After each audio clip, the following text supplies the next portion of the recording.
तो चलिए आज बात करते हैं ज्योतिष की एक बहुत ही कह सकते हैं तीव्र और परिवर्तनकारी ऊर्जा के बारे में। एक ऐसा कॉम्बिनेशन जहां हमारी आत्मा का प्रकाश एक ब्रह्मांडीय तूफान से मिलता है। अगर हाँ, तो समझ जाइए कि जीवन का जो सफर है वो तूफान और परिवर्तन के जरिए ही आगे बढ़ता है। देखिए, आर्द्रा नक्षत्र का मतलब होता है आंसू, लेकिन ये आंसू कमजोरी के नहीं हैं, ये शुद्धि के हैं, प्यूरिफिकेशन के हैं। और जब सूर्य, जो हमारी आत्मा का प्रकाश है, इस ऊर्जा से मिलता है तो एक ऐसा व्यक्तित्व बनता है जो बहुत ही इंटेंस, इमोशनल और गहरा, बहुत गहरा, परिवर्तनकारी होता है। अब इससे पहले कि हम सूर्य के प्रभाव को समझें, ये जरूरी है कि हम पहले आर्द्रा नक्षत्र के मूल स्वभाव को जानें। आखिर ये नक्षत्र इतना शक्तिशाली है क्यों? तो देखिए, ज्योतिष में आर्द्रा नक्षत्र आता है मिथुन राशि में 6 डिग्री 40 मिनट से 20 डिग्री तक। इसके स्वामी ग्रह है राहु, जो अचानक होने वाली घटनाओं और जुनून के कारक माने जाते हैं। और इसके देवता है रुद्र, भगवान शिव का वो प्रचंड, वो तूफानी रूप जो सब कुछ बदलने की ताकत रखता है। अभी जो चारों थीम्स हैं ना, ये असल में एक दूसरे से जुड़ी हुई हैं, एक कहानी की तरह। आर्द्रा का तूफान यानी स्टॉर्म पुरानी चीजों को नष्ट करता है। इस विनाश से एक इमोशनल रिलीज होता है, ठीक वैसे ही जैसे रोने के बाद मन हल्का हो जाता है। और यही प्रक्रिया गहरे परिवर्तन की नींव रखती है। और ये सब अक्सर अचानक होता है क्योंकि राहु का प्रभाव है। तो यहाँ जो सबसे जरूरी बात है समझने वाली, वो ये है कि आर्द्रा का विनाश अंत नहीं है, बिल्कुल नहीं, बल्कि ये एक नई और बेहतर शुरुआत के लिए जगह बनाना है। ये पुराने ढांचों को तोड़ता है ताकि कुछ नया, कुछ मजबूत बनाया जा सके। तो चलिए अब आते हैं हमारे मेन टॉपिक पर। जब सूर्य, जो हमारे अहंकार, हमारे आत्मविश्वास और हमारी आत्मा का प्रतीक है, इस तूफानी नक्षत्र में बैठता है, तो होता क्या है? आइए देखते हैं कि ये कॉम्बिनेशन किसी के व्यक्तित्व को कैसे आकार देता है। जिन लोगों की कुंडली में ये संयोजन होता है ना, उनका जीवन अक्सर ऐसा ही होता है। उनकी जिंदगी में ऐसे दौर आते हैं जो सब कुछ उथल-पुथल कर देते हैं, लेकिन हर उथल-पुथल के बाद वे पहले से कहीं ज्यादा मजबूत और क्लियर होकर उभरते हैं। एक बात तो पक्की है, इस प्लेसमेंट वाले लोग कभी भी सुपरफिशियल नहीं होते। वे बहुत गहरे विचारक होते हैं, उनमें एक तीव्र भावनात्मक गहराई होती है और वो किसी भी विषय की तह तक जाने में माहिर होते हैं, मतलब रिसर्च ओरिएंटेड होते हैं। लेकिन इसका एक दूसरा पहलू भी है।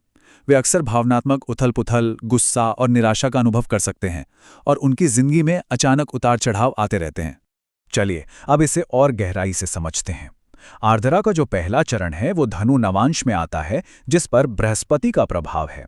तो यहाँ क्या होता है? यहाँ आर्द्रा के तूफान के साथ बृहस्पति का ज्ञान और विवेक जुड़ जाता है। इस चरण के लोग थोड़े दार्शनिक होते हैं, फिलोसॉफिकल, हमेशा सत्य की खोज में लगे रहते हैं और ज्ञान की ओर खींचे चले जाते हैं। ये लोग टीचिंग, आध्यात्म या किसी भी तरह के गाइडेंस जैसे क्षेत्रों में बहुत अच्छा काम करते हैं। लेकिन इनकी चुनौती है वैचारिक संघर्ष। एक निरंतर आंतरिक लड़ाई चलती रहती है इनके अंदर। और सही मायनों में यही इस चरण का सार है। अगर ये लोग अपनी ऊर्जा को सही दिशा दे दें तो वे अपने जीवन के तूफानों को गहन ज्ञान और समझ में बदल सकते हैं। अब आता है दूसरा चरण, जो मकर नवांश में है और इस पर शनि का प्रभाव है। यहाँ आर्द्रा की जो इमोशनल इंटेंसिटी है, उस पर शनि का अनुशासन और व्यावहारिकता एक तरह से लगाम लगाता है। ये लोग बहुत बहुत मेहनती होते हैं, प्रैक्टिकल और जिम्मेदार। मैनेजमेंट और एडमिनिस्ट्रेशन जैसे क्षेत्रों के लिए तो ये एकदम परफेक्ट हैं। लेकिन इनकी सबसे बड़ी चुनौती क्या है? अपनी भावनाओं को दबाना, जिसे हम इमोशनल सप्रेशन कहते हैं। और इसी वजह से बहुत ज्यादा तनाव पैदा हो सकता है। और यही इनकी सबसे बड़ी खूबी है। ये अपने संघर्षों और अपने दर्द को अपनी सबसे बड़ी ताकत और प्रेरणा का स्रोत बना लेते हैं। कमाल की बात है ये। तीसरा चरण है कुंभ नवांश में। इस पर फिर से शनि का प्रभाव है, लेकिन यहाँ शनि का प्रभाव थोड़ा अलग है, ज्यादा सामाजिक, ज्यादा मानवीय। तो यहाँ आर्द्रा की ऊर्जा किसी बड़े मकसद के लिए काम करने लगती है। इस चरण के लोग इनोवेटिव होते हैं, नए विचारों वाले, मानवतावादी और दूरदर्शी। वे सामाजिक सुधार या टेक्नोलॉजी जैसे फील्ड्स में बहुत अच्छा काम करते हैं। हालांकि वे कभी-कभी भावनात्मक रूप से काफी अलग-थलग या अकेला महसूस कर सकते हैं। मतलब यहाँ व्यक्ति की जो आंतरिक उथल-पुथल है, वो बाहरी दुनिया में एक पॉजिटिव बदलाव लाने की शक्ति बन जाती है।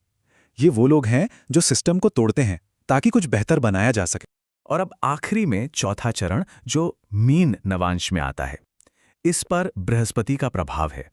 यह आर्द्रा नक्षत्र के भीतर इमोशनल और स्पिरिचुअल गहराई का शिखर है, समझिए पीक है। ये लोग बहुत दयालु होते हैं, आध्यात्मिक होते हैं और उनमें दूसरों को हील करने की, ठीक करने की एक अद्भुत क्षमता होती है। वे काउंसलिंग, हीलिंग या आध्यात्मिक मार्गदर्शन के लिए ही बने हैं। लेकिन इनकी चुनौती है अपनी ही तीव्र भावनाओं से अभिभूत हो जाना या फिर कभी-कभी वास्तविकता से भागना।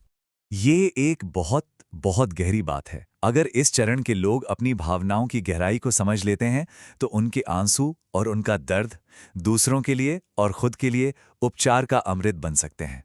तो सवाल उठता है कि भाई इस तीव्र ऊर्जा को आखिर संभाला कैसे जाए। अच्छी बात यह है कि ज्योतिष हमें इस एनर्जी को बैलेंस करने के लिए कुछ बहुत ही प्रैक्टिकल उपाय भी देता है। सबसे पहले अपने सूर्य को मजबूत कीजिए। रोज सुबह सूर्य को अर्घ्य देना और ओम सूर्याय नमः का जाप करना आत्मविश्वास को बढ़ाएगा। दूसरा, आर्द्रा की ऊर्जा को संतुलित करना। इसके लिए ध्यान और इमोशनल अवेयरनेस यानी अपनी भावनाओं को समझना, ये बहुत मदद करेगा। और तीसरा, रुद्र के उपाय, ओम नमः शिवाय का जाप और शिवलिंग पर जल अभिषेक करने से रुद्र की उग्र ऊर्जा शांत होती है। तो आखिर में ये समझना बहुत जरूरी है कि सूर्य का आर्द्रा में होना कोई अभिशाप नहीं है, बल्कि एक शक्तिशाली भूमिका है। ये आपको पुराने को तोड़ने, अशुद्धियों को साफ करने और अपने और दूसरों के जीवन में एक बड़ा परिवर्तन लाने की शक्ति देता है।